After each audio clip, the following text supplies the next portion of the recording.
Amazon is expanding its service that lets people deliver or lets people receive deliveries right inside their garage. And what's interesting about this is that there's also the juxtaposition, as I mentioned before, that Walmart this week also announced that it is expanding its Mark Lowry favorite delivery to the fridge program. So here's what you need to know in relation to these two stories, and then we can talk the Walmart and Amazon battle here. But as of this past Thursday, Prime members now across, and this was crazy, 5,000 US cities, 5,000 US cities.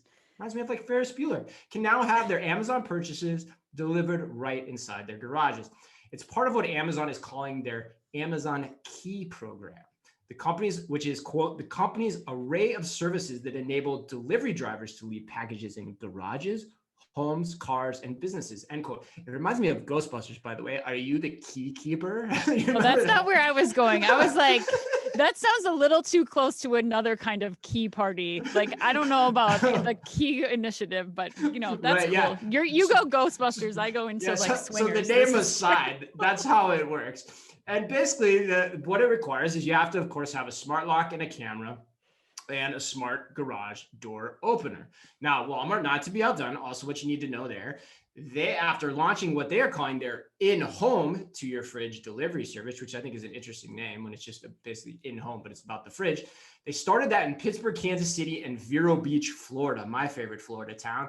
And they are now expanding it to Northwest Arkansas, further cities in Southeast Florida, and in July, and I don't know why this city keeps coming up in everything we do, in July, they're going to add Atlanta.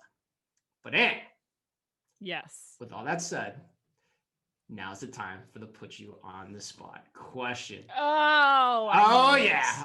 I hate to do it to you. Because Chad was on this project. Chad Lusk at A&M was on the Amazon delivery project in a past life. So you are right. And guess what? Today's put you on the spot question comes from Chad. So here's Chad's question. Chad has this question for you. Chad would like to know, Amazon Garage Delivery, are you in on this service? And if so, why? And if not, what do you think it's missing? And is there anything specific to it in terms of the perishability of groceries? Better you than me. If somebody really wants to go and try to put anything in my garage, be my guest, because it is a hot mess in there. Yes, I would say I'm in on it. I mean, I think that this is going to be more prominent, like some kind of delivery, like the Amazon Key program, where it's put it in my trunk, put it in my garage, put it in my house. I mean, I just think it's going to become more and more ubiquitous as the year goes on. Yes, I like it. I personally don't think I'd go for the garage angle. To me, it seems like that works great if like your garage is connected to your house and it's like the PR photos and there's nothing in it. But I think to me, it makes a lot more sense to just like open the front door and put it in. Like, it seems like temperature control would be better in most garages. And like, I guess all it's avoiding for me is like theft, like a prevention from theft, and maybe like porch piracy. Right. But yeah. I guess I would go for, I'm much more of a person of, I'd rather let you into my house and have you set it inside my front door than I would have you put it in my garage, or especially in my fridge. I'm still not there on the fridge angle. So hold that, because I was going to ask you that. So, but basically, like psychologically, you're like, yeah, I could see potentially using this for a garage or for just having people come into my house, which it sounds like you can have it delivered to your garage, your home, your car, your business, as long as you've got kind of this smart setup. Yeah. I mean, I feel the same way. I actually think this is more interesting for non-groceries in a lot of ways, because like there is no perishability factor. So if I can get rid of porch piracy, sure, and it's videotaped and I can see everything, like I don't think that's a problem. I don't think it necessarily solves the grocery issue though, because there isn't any like temperature control unless you're using like freezer bags, which maybe they are, that last for a really long time. And so then you get rid of the porch piracy problem and then you're okay there. And so like, I think it's fine. Like, I think this makes sense. And 5,000 cities is a lot, and Amazon doesn't do something at that scale unless they kind of have a pretty good amount of confidence in it usually.